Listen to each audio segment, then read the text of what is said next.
तुम्हाला माहित आहे का? ज्योतिषशास्त्रात अशा 3 राशी आहेत ज्यांच्यावर नियती जन्मापासूनच पैशांची आणि सुखाची उधळण करते. बघा तुमची रास यात आहे का? नमस्कार, मी ज्योतिष विशारद सौ मनीषा दळवी आणि तुम्ही पाहत आहात चॅनल श्रीदत्त फलज्योतिष इझी ॲस्ट्रॉलॉजी. या नशीबवान राशीत 3 नंबरची राशी आहे वृषभ राशी. या राशीचा स्वामी शुक्र आहे. त्यामुळे आयुष्य, आराम, ब्रँडेड गोष्टी आणि संपत्ती यांच्याकडे चुंबकासारखी खेचली जाते. नेहमीच राजासारखे आयुष्य जगतात. यामध्ये 2 नंबरची राशी येते सिंह राशी.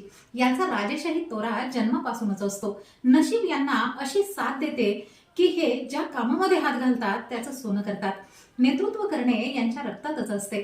या नशीबवान राशीमध्ये 1 नंबरची राशी आहे धनुराशी. या राशीवर थेट देवगुरु बृहस्पतींची कृपा असते. संकट कितीही मोठी असली तरी ऐनवेळी यांचे नशीब यांना कोणत्या ना कोणत्या मार्गाने सुखरूप बाहेर काढते. त्यामुळेच हे अत्यंत भाग्यवान असतात. तुमची रास या 3 राशींमध्ये आहे का? कमेंट करून नक्की सांगा. आणि माहिती आवडल्यास व्हिडिओला लाईक करा आणि चॅनलला सबस्क्राईब करा. शुभम भवतु.